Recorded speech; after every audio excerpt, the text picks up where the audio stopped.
Good day, ladies and gentlemen. It's a pleasure to be today here, unfortunately virtually this time, in the 14th European Chestnut Days, organized in the beautiful Greece.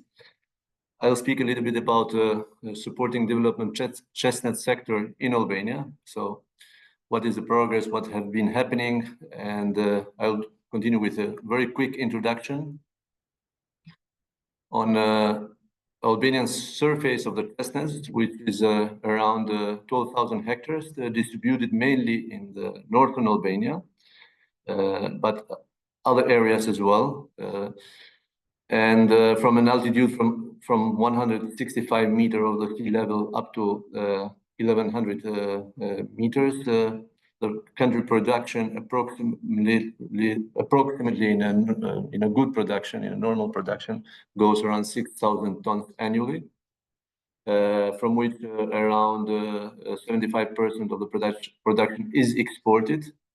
The average age of the stands exceeds 100 years old, which means Albania has quite a long tradition in managing chestnut orchards in the past, better and recently with a lot of challenges. In terms of export volumes, the exporting volumes have decreased with the years, and this not because of the lack of demand, but because other problems that we have been facing recently, especially with the gall wasp. And so you see from 2017, quite a very big decrease up to 2024, when we have last year only exported 978 tons. And in year 2015, the export was around 4,000 tons. And so we see then later with the introduction of centipede, quite a lowering of these exporting figures.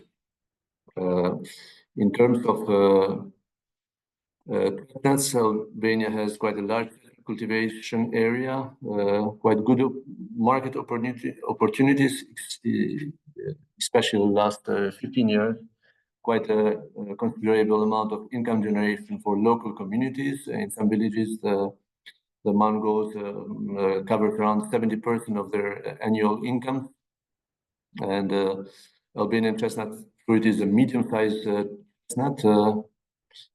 More than 90% actually is exported fresh. So immediately after harvesting, they collect and send it to the local retailers, which usually without any contract agreements with farmers and even with exporters of these goods, they send them to the wholesalers and then to exporters and to exporting markets, which is mainly in South. It's mainly Italy is the market of Albanian chestnut.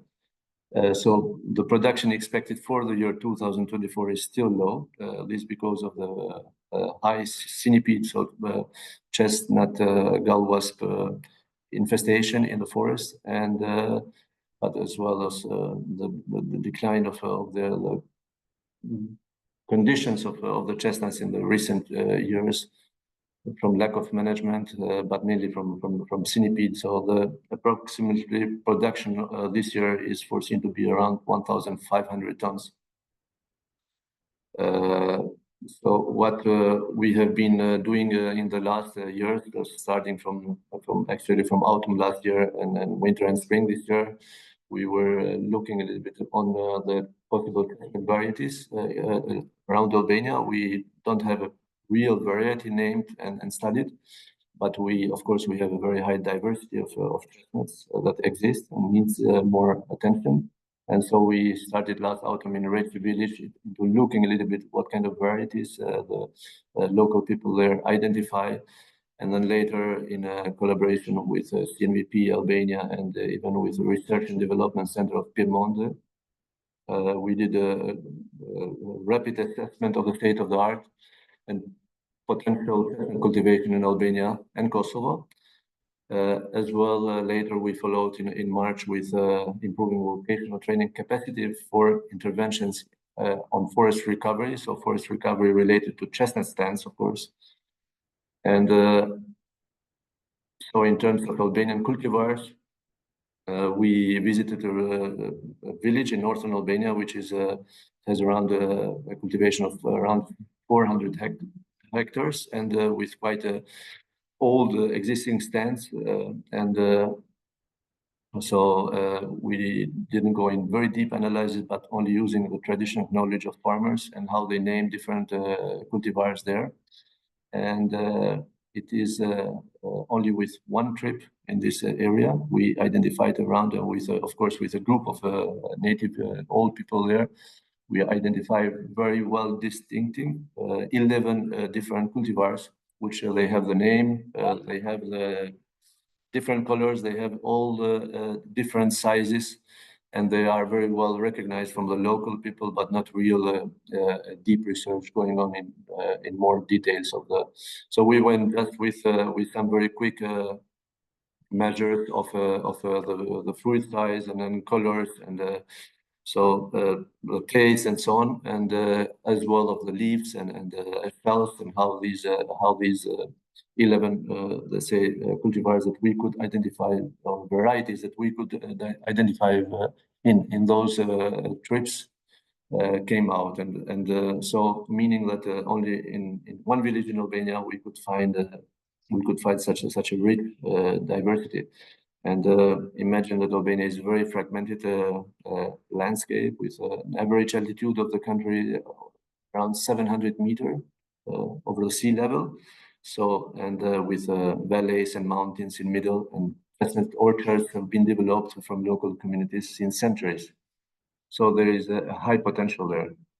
In terms of the conditions that so you see here as well, these are from Giovanni Galma, who is present there today in the room in Greece, and there are some photos done from him on the situation about the centipede infestation in the forest, where now we find it everywhere in Albania, and then even some related management issues that, for example, improper pruning techniques that have been used and introduce stress together with centipede, making the life of the chestnut trees sometimes in danger. And then you see the pictures here, some failures on these techniques. And so the management is another topic. You rarely see any management in the country, but even when you see it, they use quite in some cases, and especially in this situation where gall wasp is everywhere in the country. So the management techniques used have been a problem. And so what we were trying to do was bringing some knowledge in terms of forest recovery. And in this situation, we also collaborated with Giovanni and some Italian engineers from Falletti, and looking on introducing best practices in chestnut pruning and recovery. So trying to give the best options for recovery, especially of the chestnut crones, but even preparing chestnut stands for later improvements, especially when they are in the young size, in the young age. And so the idea is that we don't only train a number of farmers or a number of associations, but we work with schools and university to bring this training package as a vocational training that it's sustainable in the future, so that they are able to deliver this kind of training, able to show the right equipments, and even work then with forest associations or farmer associations into going and delivering this kind of recovery techniques in the forest.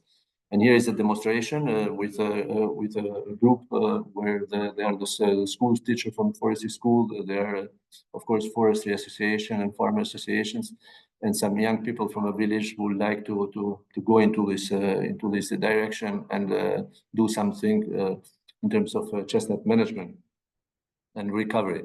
So it was a very good example, and this is still going on, and hopefully will be a package that this educational institution, public education institution, can deliver with in the future. And then on May, of course, we have a visit from Eurocastanea. So, and use the occasion to tell them thank you again for the visit, and it's hello. And so we had quite a very rapid visit in the country and seeing the problems, seeing the management issues, but as well the opportunities and what Albania chestnut sector can offer to the region and to Europe.